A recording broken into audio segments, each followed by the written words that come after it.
HotMovies.com has long been an ethical and affordable place to hashtag pay for some of your porn.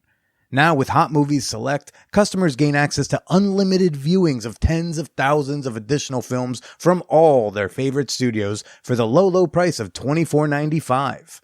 Visit HotMovies.com, click Select Unlimited, and use promo code MANWHORE at checkout so they know who sent you. The Man Whore podcast is sponsored by Alt Playground. APG is more than just a place to find couples to swap with. Alt Playground is a lifestyle community for all non-monogamous and sexually adventurous people to connect and share. And you know I started a profile. Join me over at altplayground.net. That's altplayground.net. Now let's get to the show. Welcome to the Man Whore Podcast.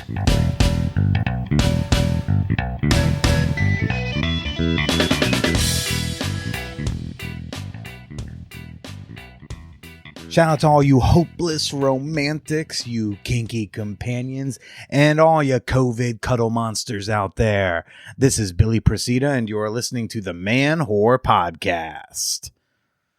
Welcome to the show. This week on the pod, I've got on adult content creator and licensed therapist, jet-setting Jasmine. She's the partner of last week's guest, King Noir, with whom she runs Royal Fetish Films. She's also the owner of her own private practice, Blue Pearl Therapy. Yeah, she's a therapist and a porn star. Love the combination, and we're going to talk about it more in a little bit. But first, folks, did you know you still have time, just a few days left, to enter to win $100? Granted, it's in the form of an Amazon gift card or a $100 gift card to a local business of your choosing, but it's $100 you can win, and all you got to do to enter, all you need to do is share the Man Whore Podcast in your Instagram story and tag me. My handle is at BillyIsProcida. Share the show in your story, tag me, you're entered to win, and on Sunday night, I will randomly select one of the entrants to win the gift card. It's that easy, it's that simple. I think if you have a private account, you might have to screenshot it and then send it to me because I might not see the private account tags. Another little announcement, I'm on Clubhouse now. I've finally been invited to a Clubhouse. I never was invited to a Clubhouse as a kid. Very unpopular growing up. Still kind of unpopular as an adult, but I am on Clubhouse. So come follow me. Let's talk. I am at the Billy Procida. We'll see what kind of fun we can get into over in the Clubhouse. I had like a very liberal, loose week in my home. Both my roommates were on vacation in Florida. We won't talk about the fact that, about going on vacations. All that's important is that they were in Florida and I was home alone. I had the place to myself. I could smoke weed anywhere in the apartment I wanted. Pants very rarely worn. We're cooking bacon naked, because why not? There are actually reasons why not to, but I'm careful. I think I need to tighten up a little bit more because, one of the roommates got back a few nights ago, and last night I was doing a phone consultation with a listener who wanted help planning her future post-vaccine gangbang. And as we know, I'm the kind of guy where, for a consultation fee, I can help you fulfill one of your great fantasies, especially if it happens to be a gangbang. Even though I can organize and set up other types of fantasies, people. I'm not limited to glory holes and gangbangs. I have other utility, but that's what the lady wanted. And I'm thoughtful when I do my consultations. I've got like a piece of paper out. I've got a pen. I'm taking notes. When we're done, I just, I forgot to clean it up. And then I went back downstairs as if, I didn't have roommates and forgot. Oh, yeah. Because she texted me. I guess she got home and texted me a picture of my notes. My roommate found my gangbang notes on the kitchen table and was like, is this for me? And I'm like, oh, God. She was like, yeah, I thought you were leaving me a really weird note. Which is weird to see that and think it could be a note to you because it just says stuff like, condoms all around, no anal, no spitting at her place. So that was fun. Folks, if you want to shoot me an email with your comments, your questions, your criticisms, your queries, you can, which is just another word for questions, you can send any and all that on over to manwhorepod@gmail.com. All right, before we get to this week's guest, jet-setting Jasmine, I've got a surprise for you. Oh, what's my surprise? It is Jasmine's daughter, her adult grown daughter lady. Her name's Mani.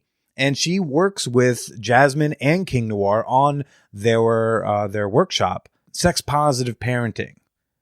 It's a great Instagram account and workshop that they do. And she is a product of the Sex Positive Parenting that the two of them have done on her. So we actually recorded a whole ass bonus episode that's going to go out tomorrow exclusively on Patreon. For all of my $5 and up members, you get access to that bonus episode and over 200 bonus episodes. For any of y'all who are like, yeah, I can't get enough Man Whore podcast, there is a whole lot of Man Whore podcast on the Patreon. But right now we're going to hear a little bit from Mani about how sex positive parenting has shaped her outlook on life. Let's get to it. All right, we're here with Mani, our guest this week, jet-setting Jasmine's daughter. And you heard, hello. We just recorded a wonderful bonus episode that can be heard exclusively on Patreon tomorrow. But for now, your parents do a workshop called Sex Positive Parenting. You help out with the venture. What do you do to help them out? I give them the parent aspect, being their child, and kind of give them the low on what kids want to know, young adults need to know, and what parents might not know. Oh, so do you help them strategize the workshops? Yeah, I like to be the young person voice and everything. So the TikToker in the room. Yeah, pretty much.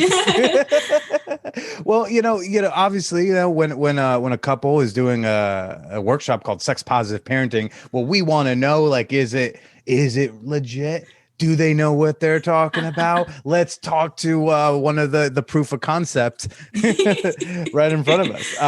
What are a few ways that you feel like their approach to sex positive parenting has affected you and your world outlook?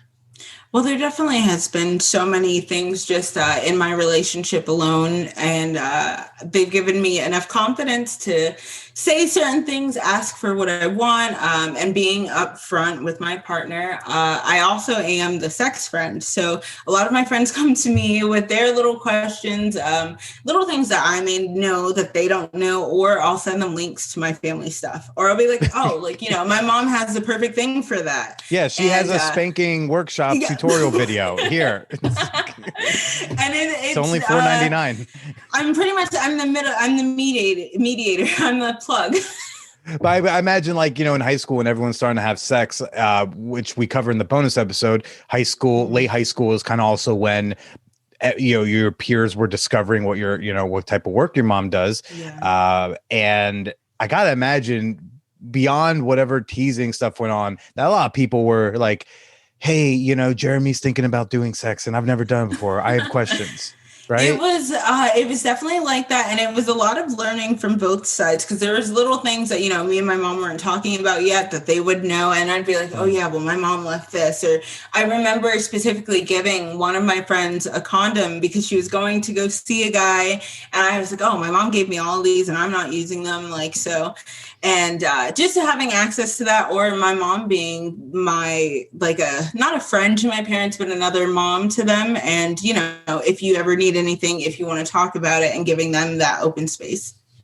Yeah. Oh, geez. Not to get too real, because this could be real, but she's probably like the abortion mom. I feel like my mom is the cool mom. Some of us call it the cool mom. I call it the abortion mom. If you need one and your parents would disown you, you go to her.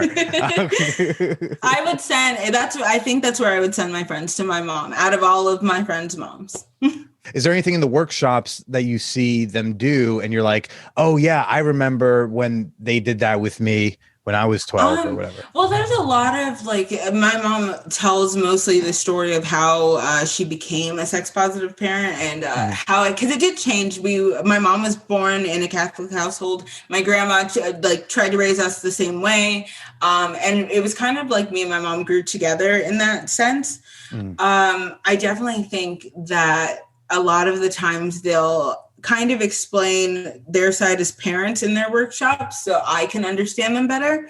Like there's certain things where my mom will say, you know, well, it made me feel like this as a parent and that's totally normal. And I'll be like, oh my God, I never thought she was even like feeling that way.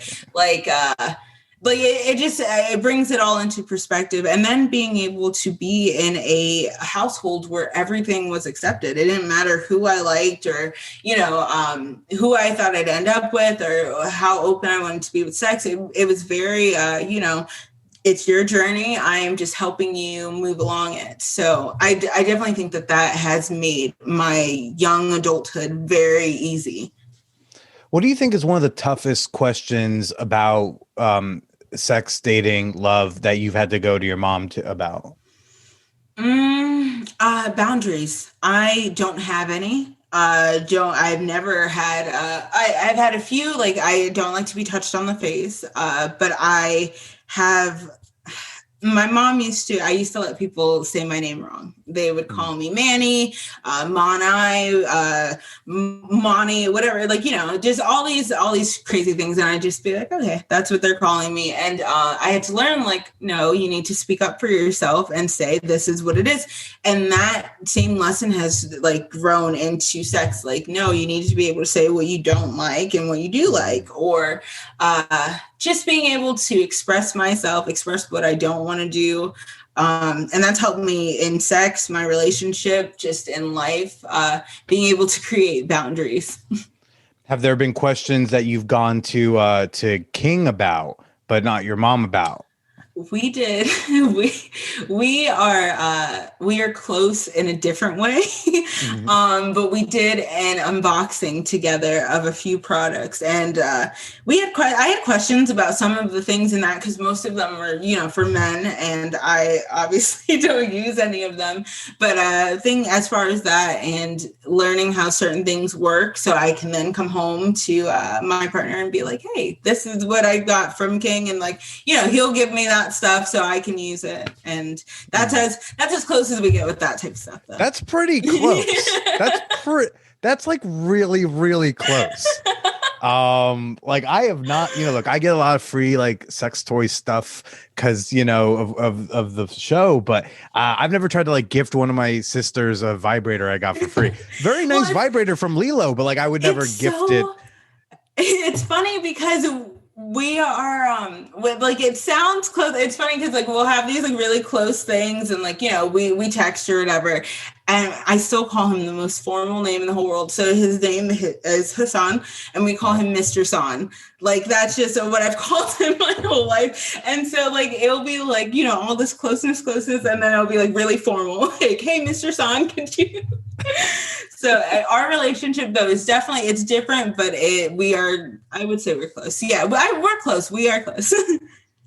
Now, listeners who are hearing this right now, I mean, when you get off, the next person they're going to hear after I do some really like mediocre ad reads is they're going to hear your mom. What's one piece of tea you want to spill on your mom right before they hear her? If you are ever on a Zoom call with my mother, just know from the waist down, there's either nothing or some boxers on.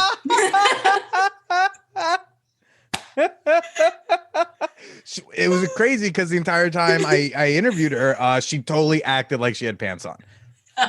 She fools everyone. Totally fooled me. If I had to take a quiz, be like, hey, was she wearing pants or not? I would have said 100% yes.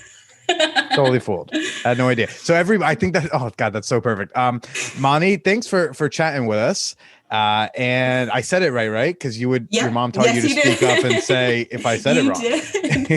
Mani, thank you for chatting with us some more about what it was like to be, you know, raised by sex positive parents. But also thank you. Yeah. And thank you for giving all the listeners the image in their minds right now as they are about to listen to your mother, who very likely was not wearing pants. Sorry, Mom.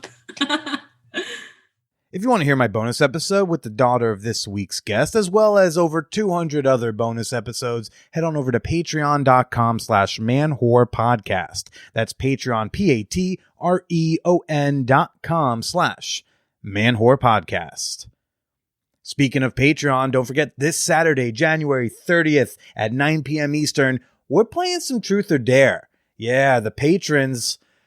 Oh, my patrons. Oh, gosh. Look, if y'all were in the Peep Show every day, you would also melt when you think about the group as a collective. But we're playing some Truth or Dare this Saturday.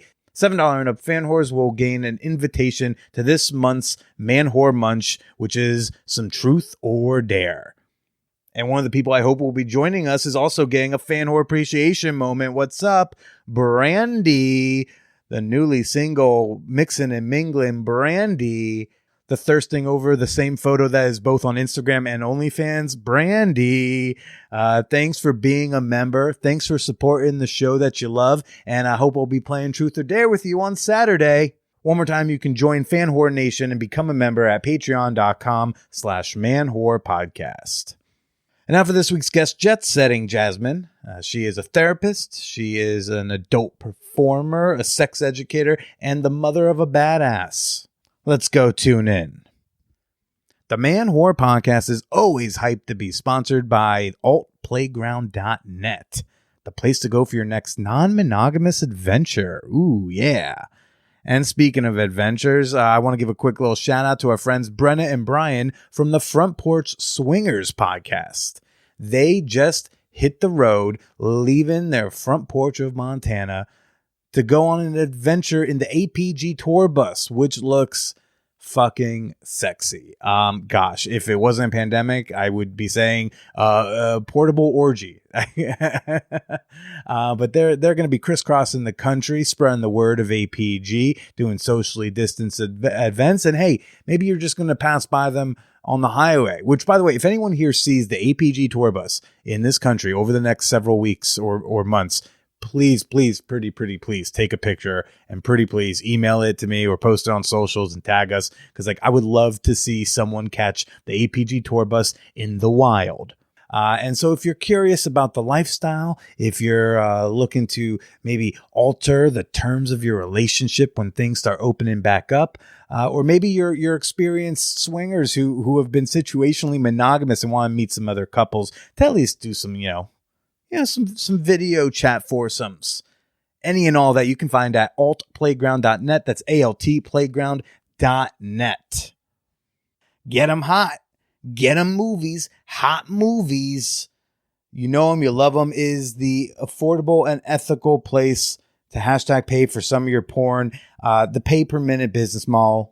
We love it. It's flexible. Lets us do what we want. But, for some of us, it doesn't satiate enough. I need more. I need, dare I say, unlimited access. Well, now Hot Movies, they've got their own subby. They've got their own subscription service. It's called Hot Movies Unlimited, where you can get instant unlimited access to tens of thousands of movies from all your favorite porn studios with all your favorite porn stars, featuring all of your favorite porn categories.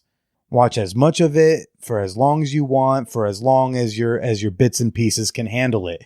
Maybe, I'm just saying, if you are a Hot Movies Unlimited user, you might need some extra lubricant in your life. You may need to find some sort of like lube subscription service just to be able to match all the jerking off you're going to do. One more time, that's hotmovies.com, promo code MANWHORE.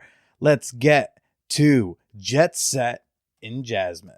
I've been a licensed clinical psychotherapist for our middle kid is 16. So about 16, 17 years now. And shifted into complete private practice for myself within the last 3 years.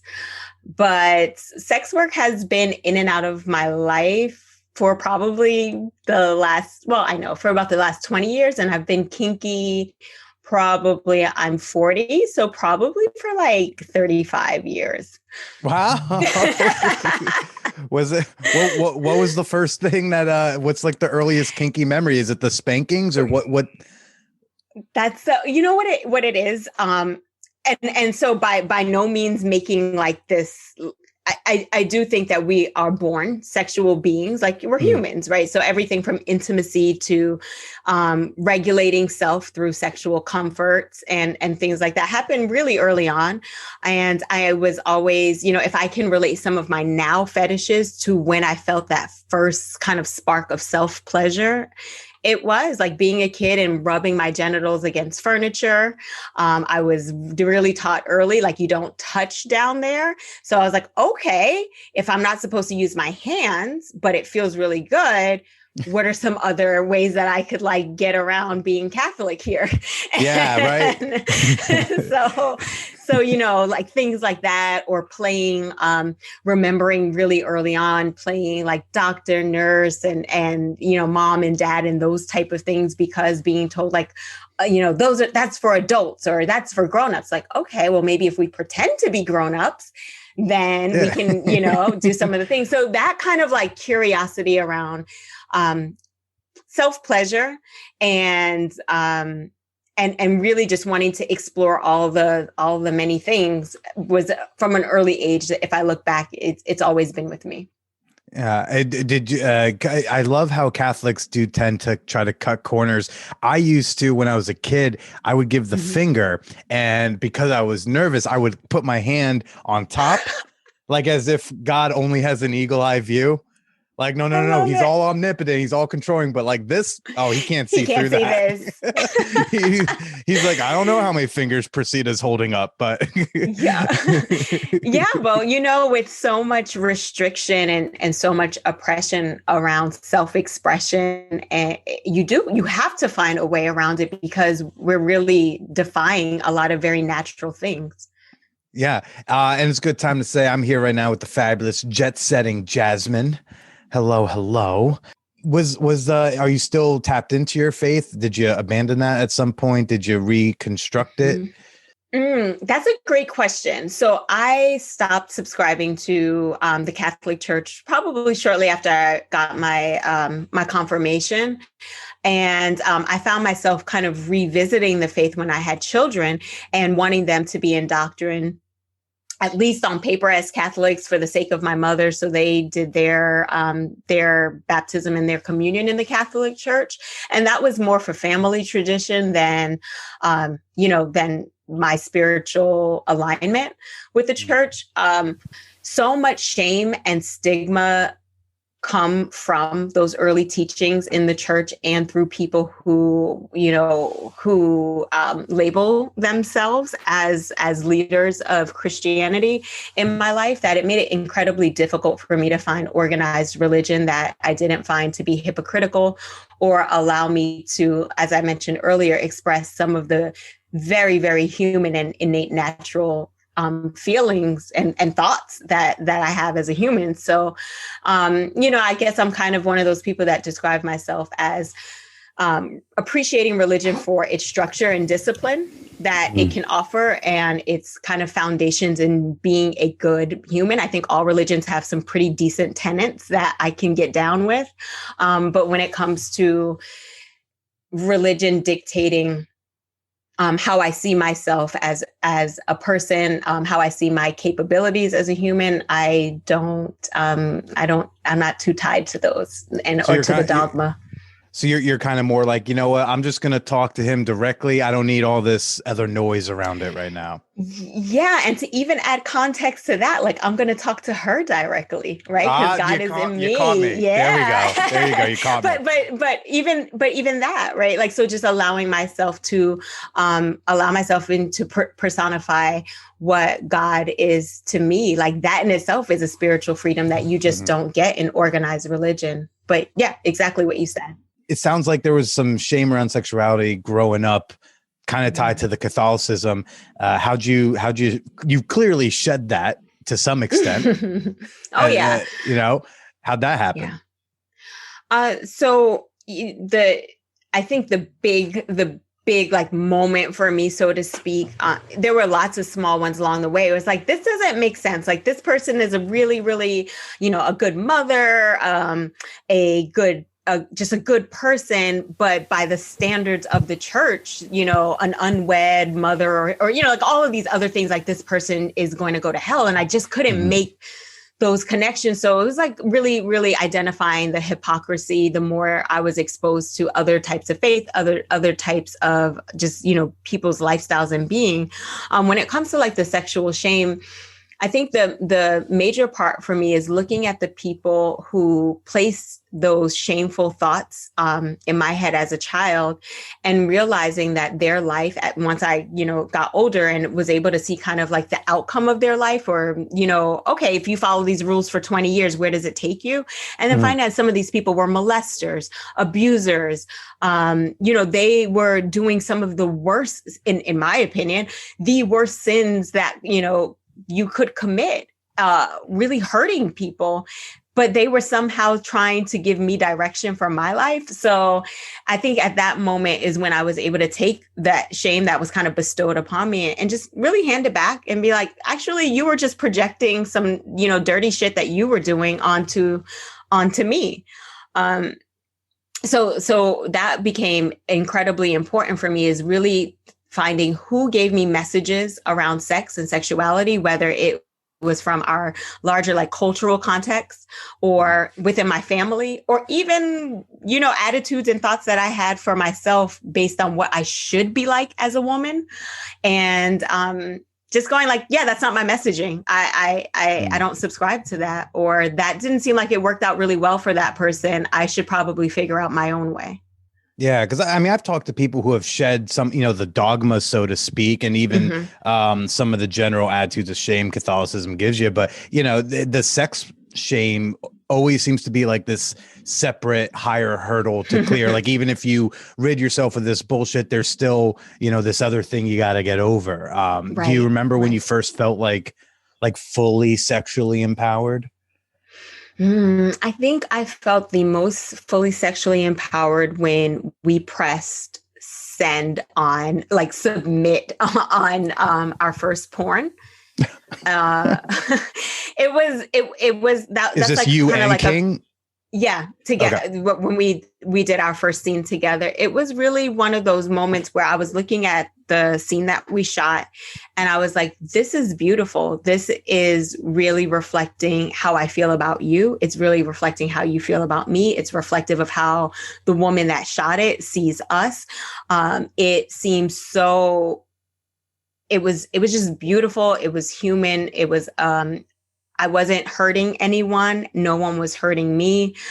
It was the way that in my mind, sex should feel. It should have a certain freedom. It should feel beautiful. So whatever beautiful is to you. And when I was able to see that, I didn't care what anybody else thought. It was just like, this is art that I appreciate. And, if I lose a friend or a contract or a deal or anything over this, I'm okay with that. I would never, say to a person, or at least I don't think I would say to a friend, like, that's a horrible painting in your house. I hate you, And so if anybody was feeling that way about what I considered art and art with my body, then I was okay with losing those relationships. And so what was the scene? It was called, it was morning sex. That's like, it was called something like morning sex. And it's not even on our, I think we've lost the file. It's probably on only one site, like Night Flirt or something. It was the very first scene that I was ever in. And so, yeah, like, I think that moment of going, I rather take any sacrifices of people, of status in this world to relinquish feeling controlled by what society thinks I should be doing, what society thinks is beautiful. Part of this was like, I got into this industry, I was already 30, I was 31.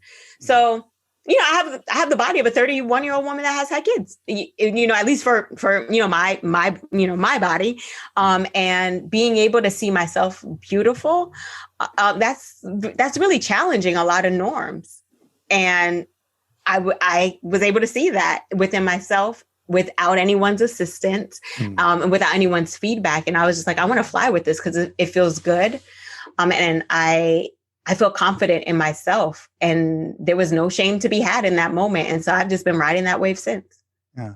And I asked this to ask a different thing. So was the scene itself just like a kind of typical morning sex scene, or was there something like extra to it?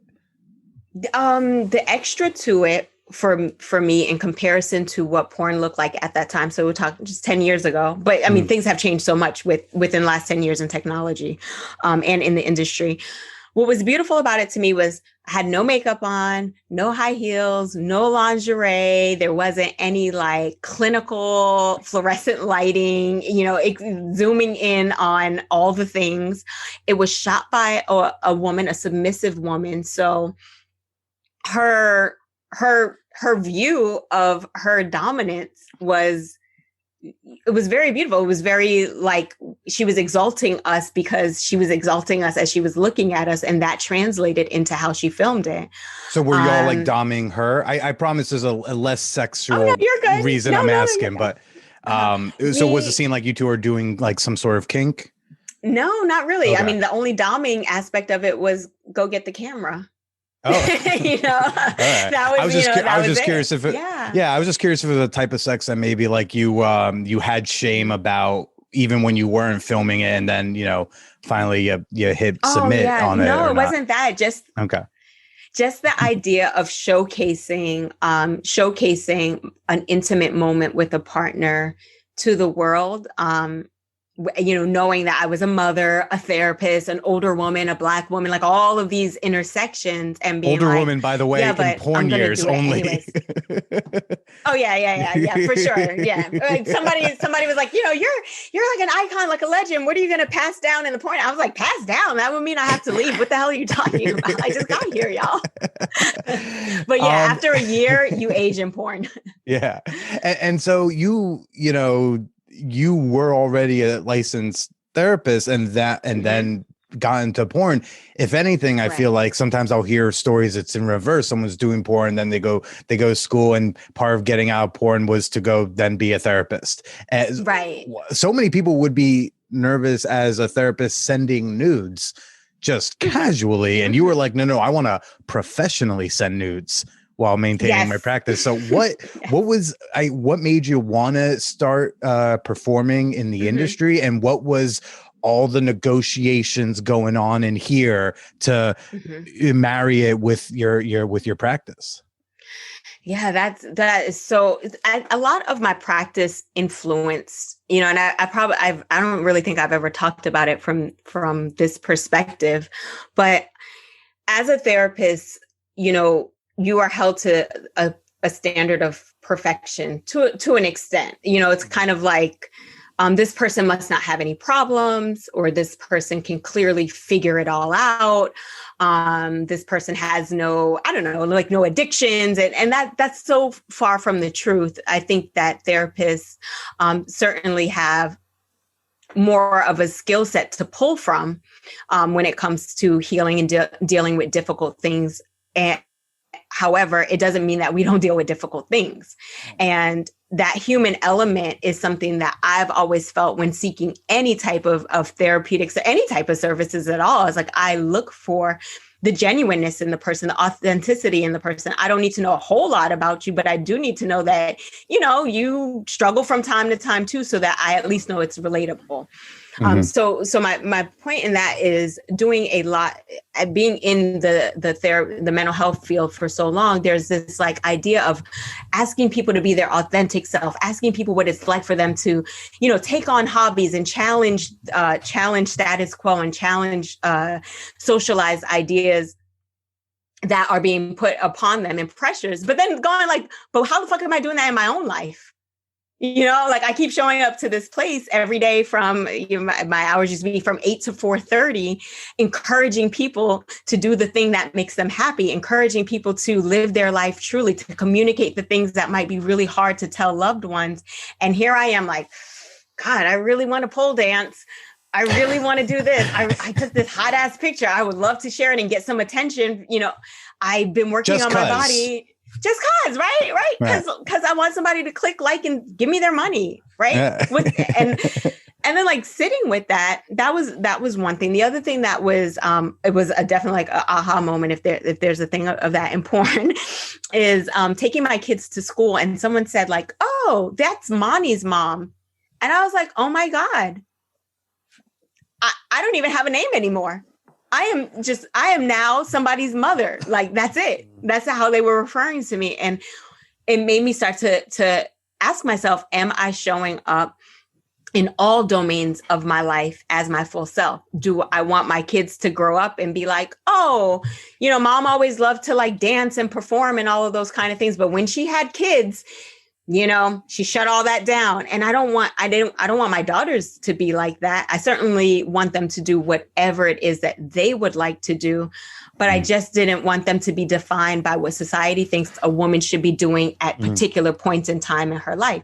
So also you don't want to go like X, whatever many years and then you're, whatever, not that you can't do it at 60, but just like, you don't want to be 60 looking back and be like, gosh, I really wanted to have that OnlyFans, but never, I really wanted to take that pull. You don't want that for you either. My mom gave up coaching basketball and she won like 9 consecutive championships in a row. This is 6th, 7th, 8th grade girls basketball, but that's okay. It's 9 years in a row. You're a good coach, in my opinion. You're good. Yeah. And those girls are going on to do great things for sure. And when she had her third kid, my youngest sister, that stopped. There was no time to coach everyone else's kids anymore.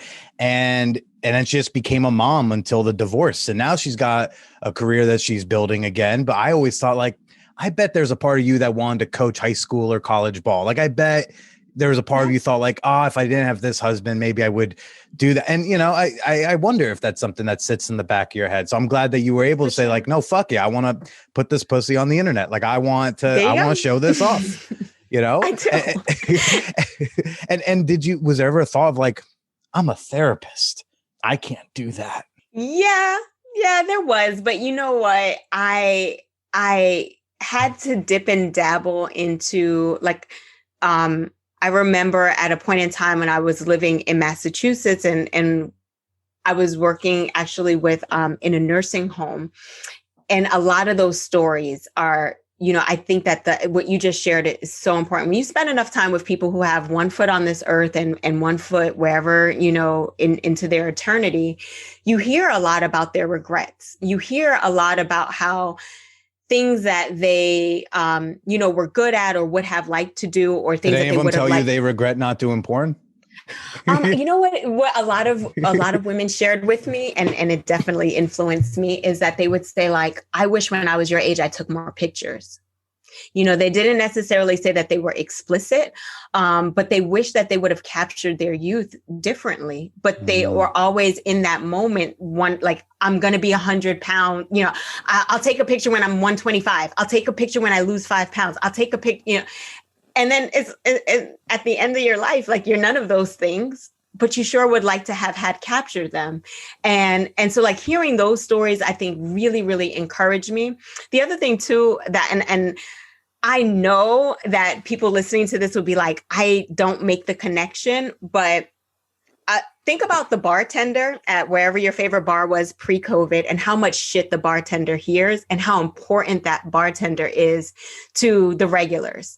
Same thing with the strip club. When I danced at strip clubs, that's where I became the best listener ever, was at a strip club. I was sitting there and I'd be like, keeping time, like, oh, okay, we're 3 songs in, but this is really important what this person is sharing with me. And I would say like, hey, I just want you to know, I can't really sit unless you're willing to tip me, but I'm really interested in what you're sharing with me. And they would be like, don't worry about it. Let's keep talking and I'll pay you by the song. Just keep track. Sure. No problem. And what I realized is like, people just need safe spaces with people who are not going to judge them to show up and to hold that space. So I was doing that in strip clubs. So that really informed me that therapists have a place, or that therapy can come in a multitude of different places from multiple different people. And the more diversity that you bring into your practice, the more you're going to attract people that are going to gel with you. And I'm definitely seeing that right now in my practice. And just so I'm keeping track, so when you were stripping, that was after you were already a therapist. So you already had these listening skills, so to speak. And so then I was definitely developing them. And were there any like kind of, what were some of the logistics of deciding like, I'm going to be a therapist and I'm now going to make adult content in whatever form? So the first important thing was reviewing my commitment as a therapist. Am I violating any of my ethics? Am I violating my board of conduct? And there was nothing that suggested that producing porn is legal in my state, in my country. You just probably can't give a lap dance to a client at the club, right? Like if you recognize, you have to be like, no, let me get you Tiffany. I can't. This would be unethical, but I can match you up with Tiffany. That works. Exactly. Completely. And you know, the respectability politics around therapy are so interesting because we talk about it in school. What if you run into your client at a party or at a bar or at the grocery store? How do you want to manage that? But there are other places that you might run into a client that, like, you could be at the damn Planned Parenthood wondering like, oh, I wonder if they, you know, like all of those kind of things that are places that hold, unfortunately, a lot of stigma. A strip club, or watching a particular movie, you know, walking out of a movie theater and going like, oh, that's a client. There's so many things, right? But this only becomes problematic when we are not presenting ourselves to our client as our authentic self. And so that doesn't mean I have to tell my client like, oh, here are my nudes before we start session. Like, no, but I do need to be honest with, I'm an adult entertainer. My content is on the internet. If that makes you uncomfortable or we feel like this might interfere with our work as a client and therapist, and here are my boundaries, what are yours? If we can't work in that space, then we're not a good match. When it becomes a problem for me is when I'm lying or I'm hiding and you find out.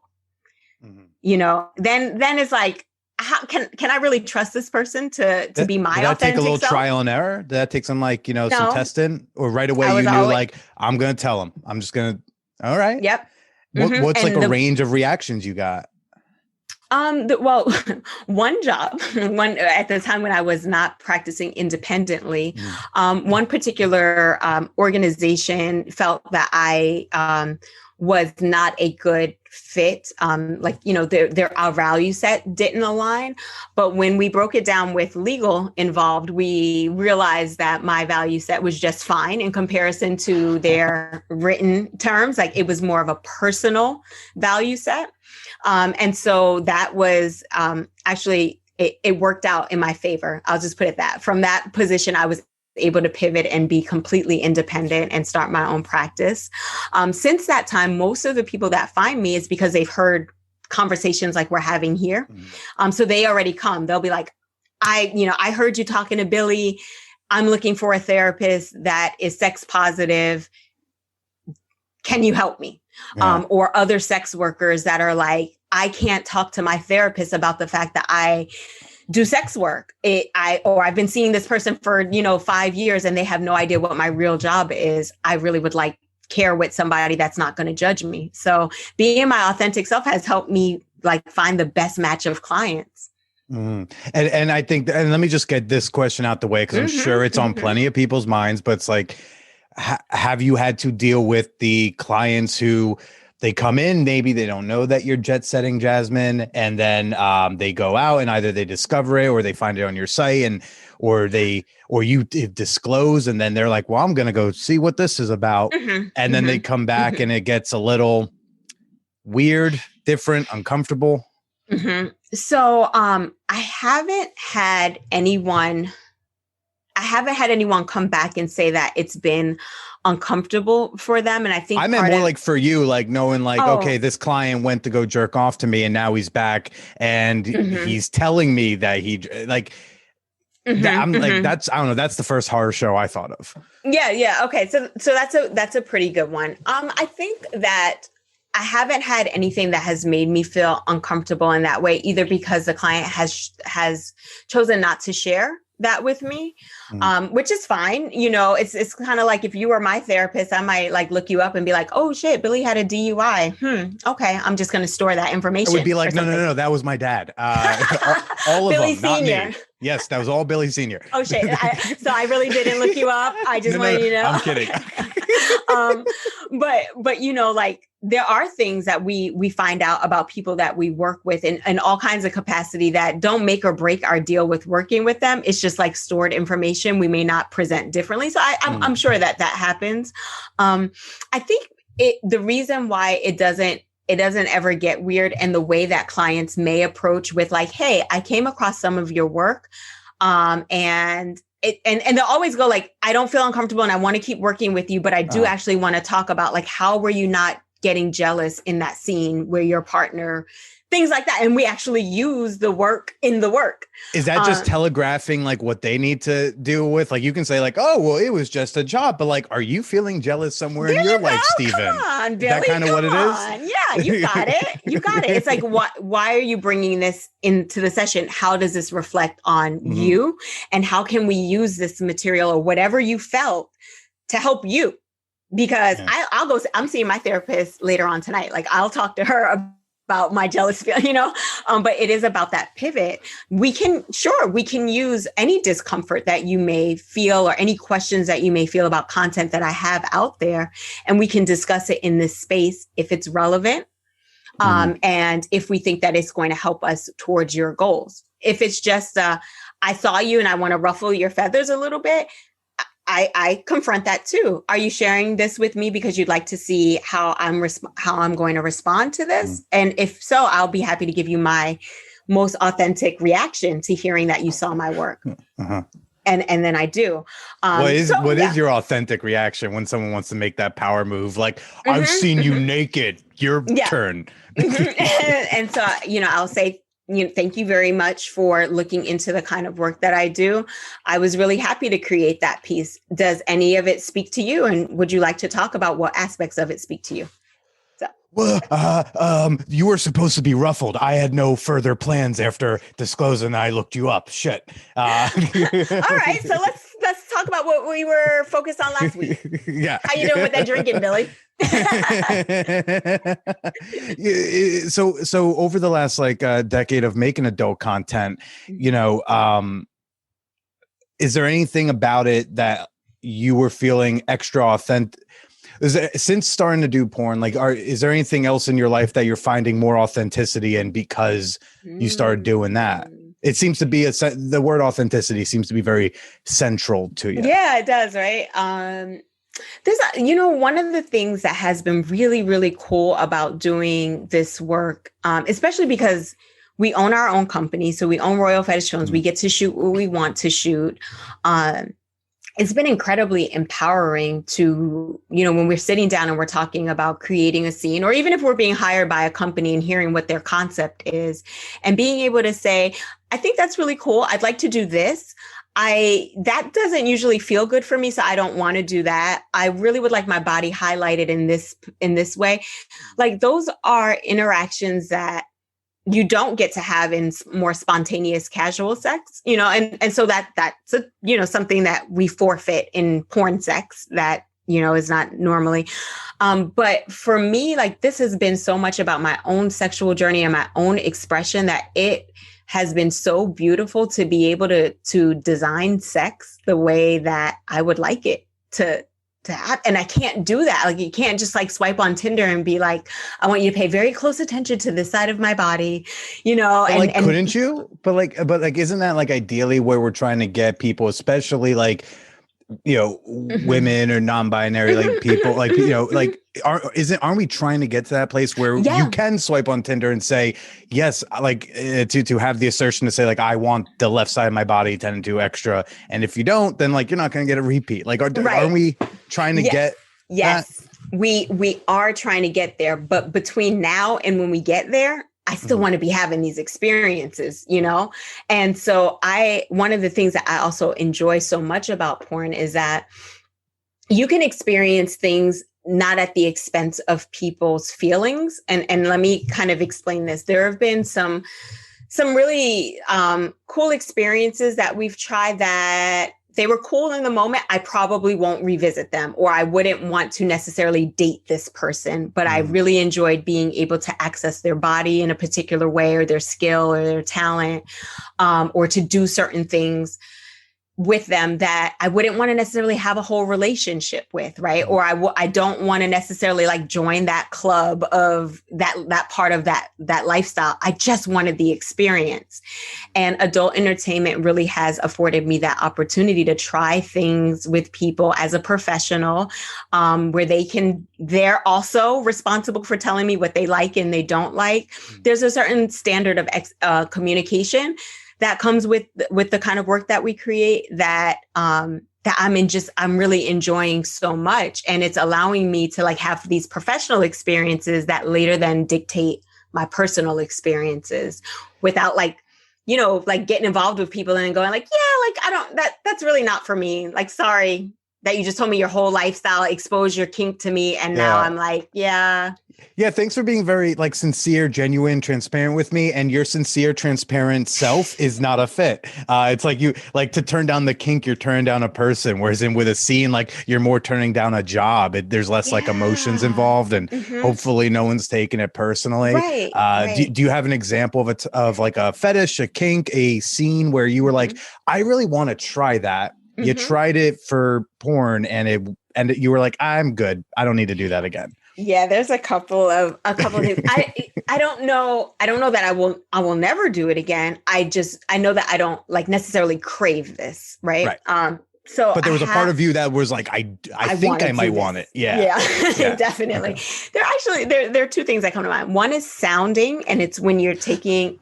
Yep, you know what it is. You can explain. I don't want to. Okay, you're taking a medical rod, a medical grade rod. So a steel rod, and you're inserting it into the urethra, so into the penis hole. Yes, and it produces a pressured feeling, almost like if you are a person that is a penis owner, is if you have to urinate. So that idea of the pee coming out, it's really that full feeling of okay. And everybody take a deep breath with me in. It's like the one, you could tell me fist and dude asshole. I'm like, that's I can, next. but the sounding. And you did that. You sounded. I did. Now, when the person shared that this is something that they needed more content around, and they would be willing to walk me through it and teach me how to do it safely, to make sure that they were having a pleasurable experience. I was like, okay, I was so geeked about it. It definitely tapped into my dominatrix side, but it also made me very, very nervous of like this person getting an infection if I didn't clean the sound just particularly right, or if I was doing this and I wanted to up the size of the sound, how would I know if a person is truly ready to kind of graduate into larger sound? So it was a great experience to see how this caused them to have pleasure. But the high level of responsibility that I felt didn't allow me the full sexual satisfaction of it. I just kind of felt like, oh shit. I'm doing this. It does this. Don't break his dick. Don't break his dick. Just get through this scene without permanently damaging this penis. So if this was a potential partner, that I would probably have to be like, I don't think that I could meet that need for you quite often because it had me in my head. But at the same time, it was cool. And I did see the like control part of me perk up. But that was one of those things that I just don't know that I would just be swiping on Tinder and like be okay with doing. Right. So that was one. And then the other one I don't know if King submits to you ever in bed, but I'm sure that after the sounding scene and you were like, I'm good. I'm sure there was a little sigh of relief, like, oh fuck, we're never gonna have to do that. Billy, he filmed it. He was, yes. So, he was like, and he was so good. Camera was steady, but it was definitely one of those things that we talked about after. I'm like, we don't. Did you have to hold him a little bit? You'd be like, it's going to be okay. It's we fine. held each other. I saw, do you remember that movie Teeth? Did you see Teeth? No. From circa 2009. It's about like a literal vagina dentata.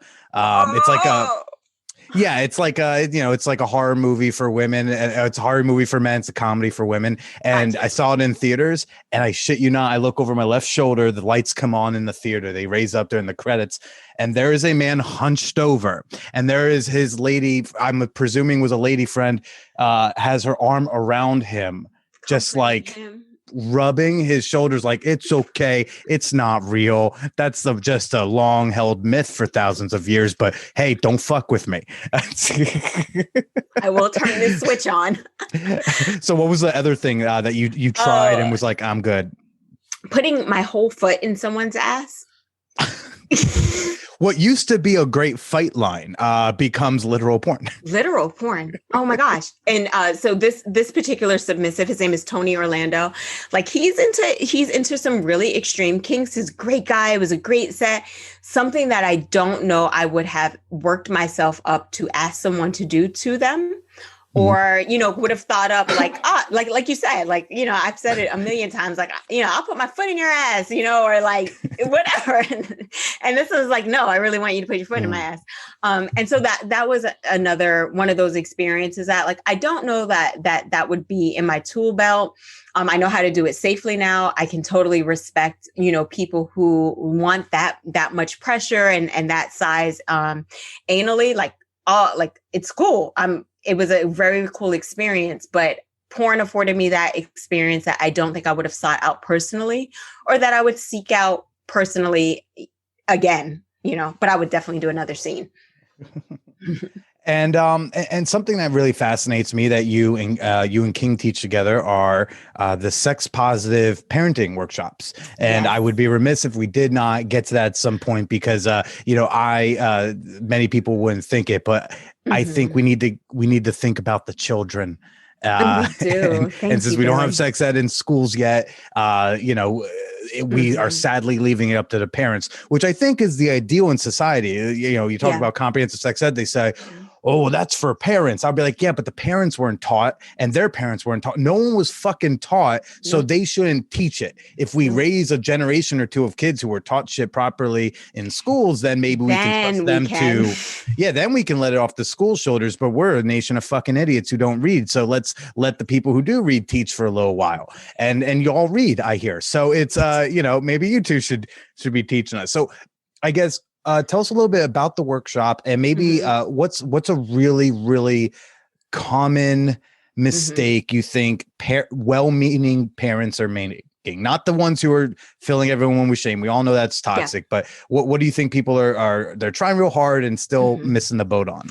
Yeah. So the workshops aim, it's really sex ed for parents. It's where you are learning where you fucked up in your own, what you need to unlearn so that you don't pass down that generational trauma or ignorance to your children. I think everyone that shows up for our seminars, our workshops, our talks about it are definitely well-meaning parents. And I always tell them that just by being here, that like you're already breaking a cycle. Like you want to be a better parent in this area to your children. So I think that's awesome. Something that comes up a lot is if parents are poly or kinky, or they do something that's outside of like mom, dad, and dog or whatever, that they're worried about sharing it with their children. They're worried about judgment from their children. They're worried about projecting what they think is wrong about them onto their children. And we really talk about how important it is for us to model different lifestyles. We need to model our lifestyle, whatever it is, responsibly, so that our children can develop their own. But if we're like living in this make-believe TV world, but our kids see something different in our behavior, we're confusing them. We are not, it's kind of the same thing. It's like where you get this education at school, but you're not seeing it practice at home. So both things kind of go out the window for you and you don't really know where you land. And then you start, asking your friends. So I think a lot of parents are having misconceptions around being honest with their children in an age appropriate way. The other thing that comes up all the time is, when should I start talking to my kids about sex? And our formula in our household is you never stop. You never stop. You start from when they're born and you never stop having conversations, because the conversation that we're having with our 2-year-old right now, which is, you want to touch your penis? You could do that in the shower. You can't take off your pamper when you're at grandma's house on her couch. You need to keep your diaper on. You could take your pamper off in the bathroom. By the way, that tip also applies to all adult babies everywhere. Just be mindful of furniture. There you go. There you go. Right. Rudy Giuliani, keep your pants on. These, you're right. Like these are the things that we can teach super early that help us not create these shameful moments down the line, or waiting for that talk to happen. Whereas like where you teach your kid what's appropriate and what's not when they've been behaving in an improper way since, up until they were 16 or something. A lot of times we don't start teaching our kids about sex until we think they're having sex. By the time you think your child is having sex, they have had it multiple times. Mm-hmm. We're usually behind the curve. So this idea, like we're going to have a birds and the bees talk when our kids like get their period or turn 16 is so asinine, and it's so irrelevant to children now. They've also already got all this shit instilled in them by then. Like, even if they're not fucking yet, they have all these thoughts and opinions and biases about fucking. They've got all this false information or mixed up. Yep. Like, they're already filled with shit. Even, mm-hmm. And you've given them no foundation to balance those things too. And also you haven't created a safe space for them to come back and go, yeah, I read this crazy shit on the, no, you shouldn't talk to your parents that way. I read these crazy things on the internet, and that's not what you told me. What is, like you're not giving them an opportunity for discussion if you're waiting for this right moment to have a conversation. So I think our workshop really does give people some practical ways of connecting with their children at any age. Like with my teens, we use music. They'll be like, oh, Megan Thee Stallion has a new song. And I'm like, let me hear it. And, she'll be like, I don't know, whatever the hell Megan Thee Stallion says. What is a WAP? Exactly. And what so my is kids a WAP, mommy? They know because they listen to the song, and so when they're like, oh, they're singing the song, and I'm like, so is a dop okay? They're like, Mom, I'm like, no, really, is there a song for people who have dry ass pussy? Like, do they talk about lube? And they're just like, they're giving me the teen face, but it is opening that conversation for wet ass pussy is great. But like, there is also a solution for those of you who are not as wet as Cardi and Megan are in this video. So we talk about sex a lot, and I often use the media that is right in their face. Mm-hmm. Now, I know this is a struggle just, when you're working something with a partner, building something business-like with a partner can already be a struggle. How did you and King, who I'm sure were already on a similar page, when you two had a kid together, how did you two discuss the particulars? Was there anything you two you maybe differed on how or when to explain something, and what was those conversations like? Because I think there's a lot of people who they want to raise their kids without sexual shame, but maybe the two parents don't agree exactly how to do it. Yeah, that is that's true about everything from eating, like, King and I are definitely on the same page. We probably pace our parenting a little bit different. Like, I'll just use like technology. I'm a technology whore. I love, like, if it has buttons, it blinks and it connects to Wi-Fi. Like, I want that shit, and I want my kids to know how to use it. And he is very manual, kid, like books first, and then iPad is the treat type of thing. And I'm like, there's a book on the iPad, So it really is respecting each other and understanding that ultimately we want the best thing for our children. And it might look different how we're getting there. And so one of the most important things for us is to like bring the kids into the conversation. And so with our older girls, we will talk about it from the perspective of like, this is what I think. This is what you think. Now let's bring our questions, our thoughts to see where our kid is at. Because a lot of times what we're thinking and fearful of and trying to like, navigate, and we're like getting at it with each other on what should happen. And then we bring it to our kid, and then the kid is like, yeah, that's not even a problem anymore. I'm good on that. So really is incorporating the child into our plan of raising them. And that has been really helpful. Sometimes, we get into it just like any other family. And a lot of times if we just let time pass and allow ourselves to, we allow time to pass, and we allow ourselves to just realize like he wants what's good for the children, and I want what's good for the children. And so we just need to figure that out, just like any other work problem. One moment, they're doing landscaping. You can go ahead. Do I it? think it's Okay. fine. It adds ambiance. It makes us feel like we're at, your home with you. Which you are. So, so to that point, I think for us is kind of going back to that foundation. We are sex positive parents. We definitely have different ways about getting to the same end goal. And if we incorporate the individual child and their like learning style, their challenges, their emotional issues, we tend to do really well with coming up with a plan, like who needs to lead this and who needs to come behind and support each other. Well, and what happens so it sounds first you're like, hey, let's not disagree in front of them when we're trying to do this. Let's have a talk behind closed doors as parents and discuss what happens when you disagree. For example, this is one I'm sure is common, agreeing when this kid needs to get on, the kid is getting on birth control. Kid wants birth control or kid's getting on it and you two maybe differ on it, or you're differing on what age is appropriate to like knowingly allow them to watch porn or whatever. What happens when you do have that disagreement in the sidebar? Yeah, then we duke it out until just like with anything until you else. win, is that? No, honestly, no. We're so good at coming to a compromise. Usually, when it's about the kids, we can get there pretty quickly. And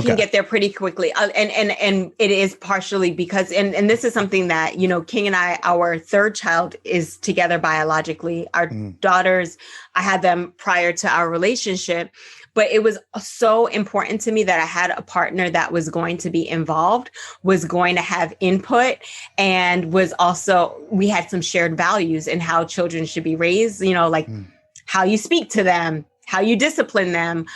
It's important. And I didn't do this the first 2 times around. However, I will say that if you haven't procreated with someone yet and you have an opportunity to make sure that your values are in alignment and you can have that discussion, please do. It'll save you so much trouble later. Well, Jasmine, thank you so much for making some time for me. Where can people go to find you for all the things that you do, including the sex positive parenting workshop, the therapy, the porns? The porns, yes, thank you. So for all of my sex work, it's on jetsettingjasmine.com. I am on all social media as Jet Set Jasmine. All of my therapeutic work can be found at bluepearltherapy.org. And I'm on all of the socials under Blue Pearl Therapy LLC. And all of our sex positive parenting is on Instagram at Sex Positive Parenting. And if you Google us, all this stuff will come up. Fantastic. Well, this was a delight. Both of you were just so fantastic to talk to. Y'all two are great. I'm sure everyone's jealous that y'all are together. Hey, can't y'all break it up and spread the awesomeness a bit? Oh, hey, that's where the poly. Yeah, there we go. There's room. Shoot your shot. Well, Jasmine, I'll let you get back to your day. Why don't you go ahead and say goodbye to everybody? Goodbye. Thank you so much for having me. It was a pleasure being on here and talking about my whorish ways.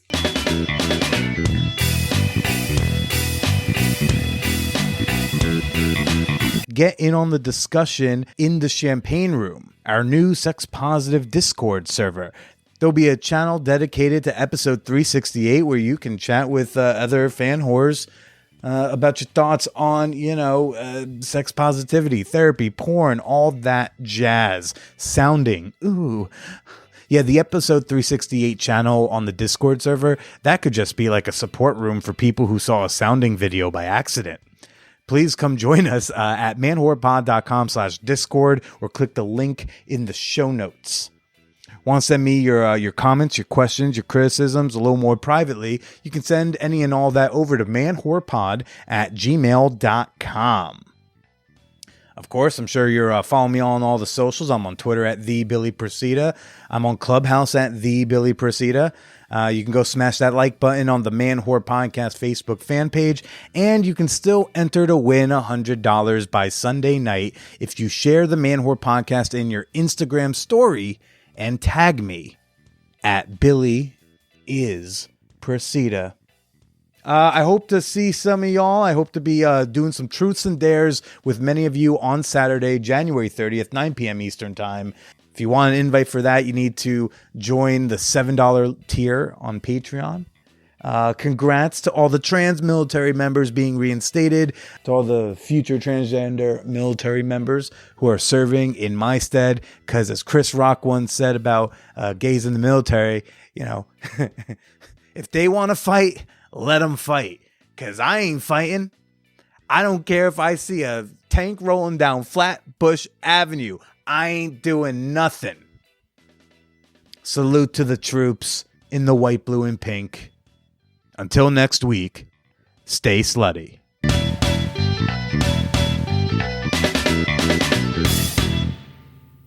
It's the vibrator that has no equal. And now, Motor Bunny offers their thrusting sex machine, the Motor Bunny Buck.